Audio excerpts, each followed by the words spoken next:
Hey Muses, welcome back to my channel. If this is your first time here, hi, my name is Tyler. I am a professional tarot reader and content creator who does deck reviews here on YouTube, live videos on other platforms. So please make sure that you are following me on all social media channels. But before we dive into today's deck review, please make sure that you give this video a thumbs up, follow me, and turn on the notification bell so you do not miss another deck review. Today we are talking about the Allcento Tarot by Michael Auger, published by US Games. This came across my table at Namaste Bookshop here in New York City, and I fell in love with the illustrations. There's so much that is packed into these cards. You have a hefty little guidebook as well. So let's read it. Allcento Tarot combines rich symbolism from historic tarot traditions as well as the most popular modern incarnations inspired by Marseille and Minchet Tarot. This delightful 100 card deck with black edges incorporates zodiac cards, all 7 virtues, and the lesser known triumphant cards, including the dragon and the grail.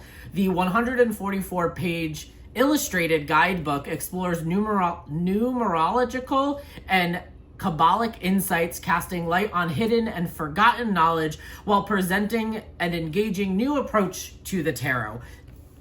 So much. Totally read the guidebook on why everything is there. There is so much to unpack in all of the cards that it is fun. You have lovely introduction in the guidebook that goes over history and why things are there. The keys to understanding the secrets. Tarot is divided into 2 main parts, the minor arcana or lesser secrets, and then the major arcana, the greater secrets. The earliest decks of playing cards consisted of only the minor and may have derived from the ancient game of 4 kings played in India, which is thought to be the precursor to the game of chess as well. Then we have we kind of go into what the minor arcana here is. We talk about the 4 suits, the air, water, fire, earth, which are air is swords, water is cups, fire is wands, and earth is discs.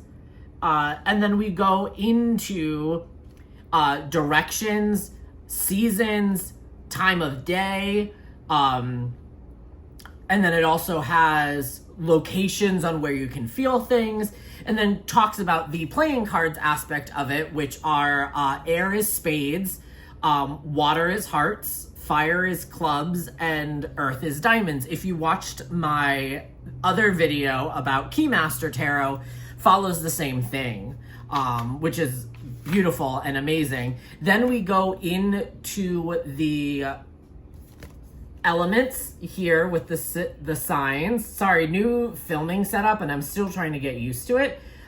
So the element signs. Then we talk about the court cards, and I love that in the court cards he gives them names, right? The administrator, the analyst, the debater, the detective, right? Some really great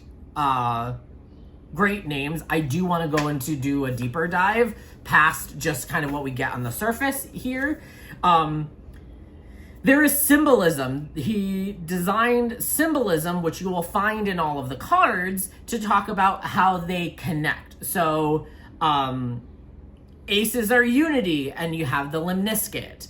And it talks about the aces are essentially the suits and its element. It represents wholeness and the unity of opposition and can be thought of as either high or low because it is both. The ace, think playing cards, right? Ace can be either high or low.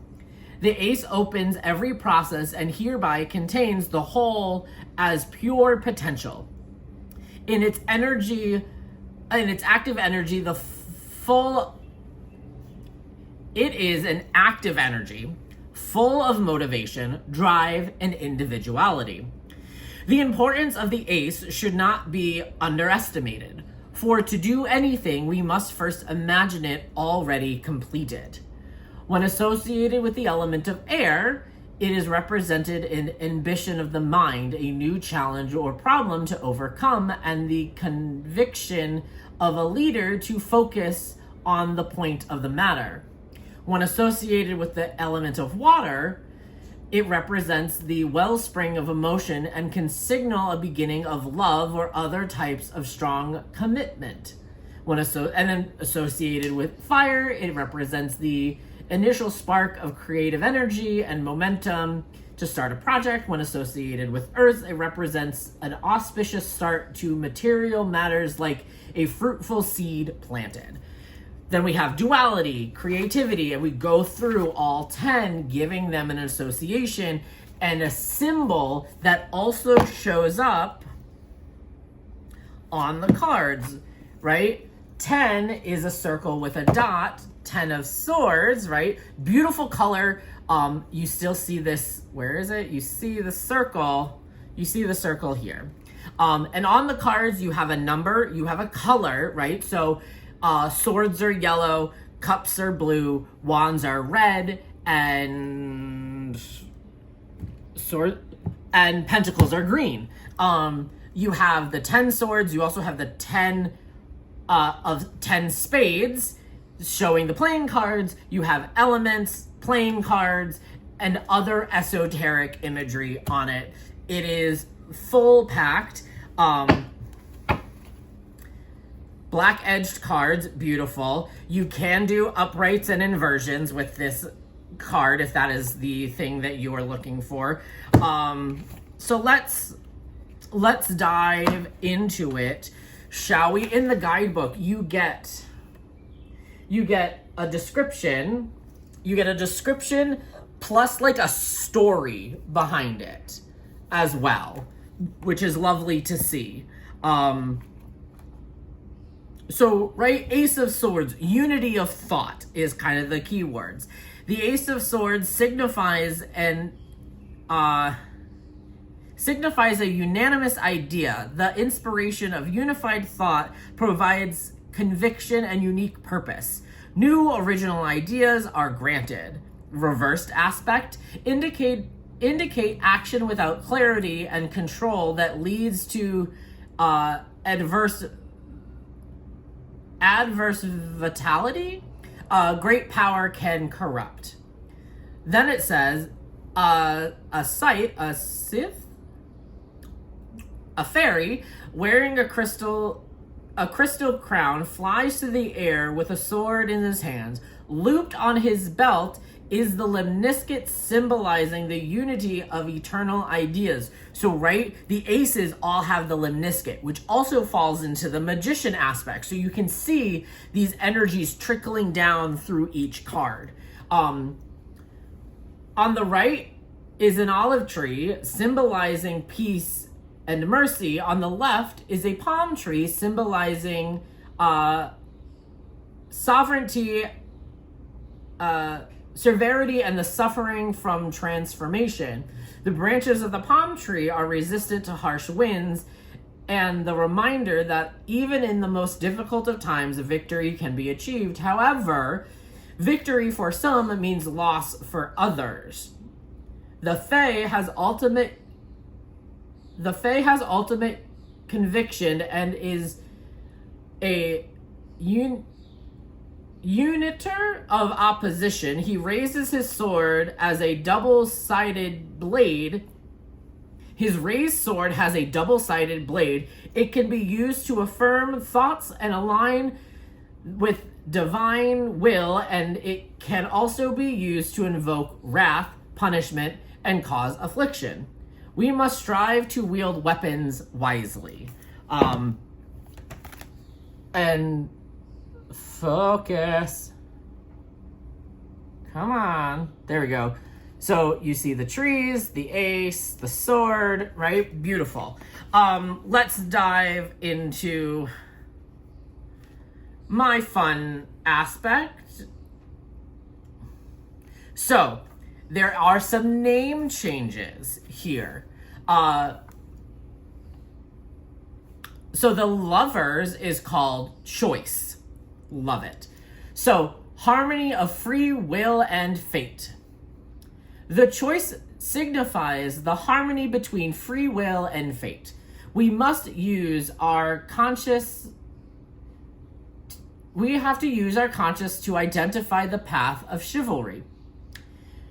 The easy and seductive path must be rejected and necessary sacrifices made. We will hear the voice of the oracle and know the best option to take when we are passive and of calm mind. I thought I filled up there it is, looking for my water, and it's hidden. So the way things are written in this book still has a taste of it being kind of fairy tale-esque, given the illustrations. But it is very practical in kind of the understanding of why it's written. And you can pull meanings from it. And I kind of like that storytelling aspect. Reverse indicates strong temptations, that inner conflict that can cause obstruction and indecision. Beware of lies and manipulation. So the story that's written here, it says, a young man known as the amorous one stands at a crossroads between vice and virtue. Holding him back is the temptation of a woman with flowers in her hair. She represents sensuality, pleasure, and the easy, selfish path. Cupid hovers overhead, representing the irrational appetite of desire, and shoots an arrow blindly. To the right is a woman with a laurel in her hair, who represents responsibility, selflessness, and utopian ideas. Above her is a dove, symbolizing faith. The dog by her side represents fidelity. Attached to the collar of the canine is a key that hints to the right path. Another clue is the 9 hidden in the virtuous woman's hair, which can be joined with the number 6 hidden in the man to create the yin and yang symbol of perfect balance. It is because of the dark that we are able to see the light. The will of the man must be strong to choose the righteous path. Lust must be rejected in order to continue on the spiritual journey. When we try to control things, we are in a state of fear. That is the easy choice. When we take the path towards our highest purpose, often the more difficult choice, we are in a state of agape love. We must analyze our so-called good intentions. However, how much personal interest do we have? Are we contributing to the greater good of thinking selfishly or thinking selfishly? When we honestly answer these questions, then the answer becomes clear and there is no real choice. We know which path to take, even if it's a more challenging one. So, harping on the idea of choice, we see, I'll see if I can find the cards quickly.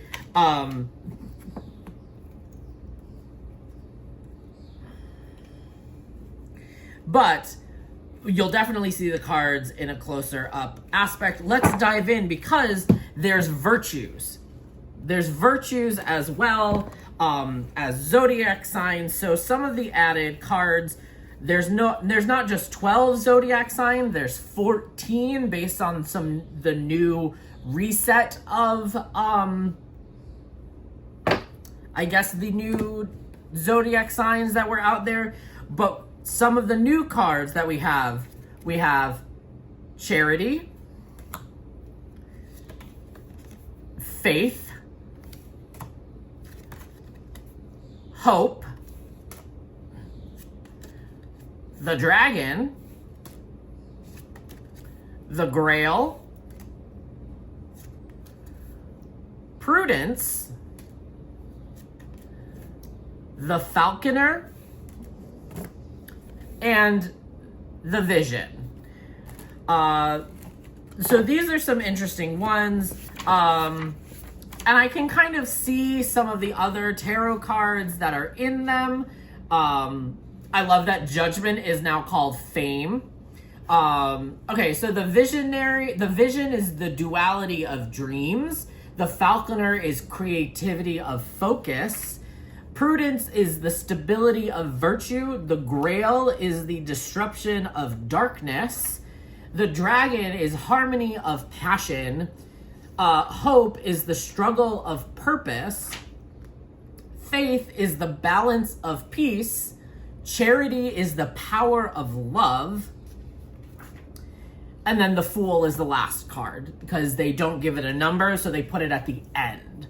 And then we go into the different zodiacs, which is a fun idea to dive into. We have a Tree of Life spread. We have a trickery, multiple different spreads, Celtic cross spread, reading of the cards to follow the numbers and the elements. There's a lot of end notes in the book because there are some other reference to other writers in the book. They have the Path of the Serpent of Wisdom kind of spread, kind of going through all of that. But a closer inspection of the Allcento tarot is coming up right now.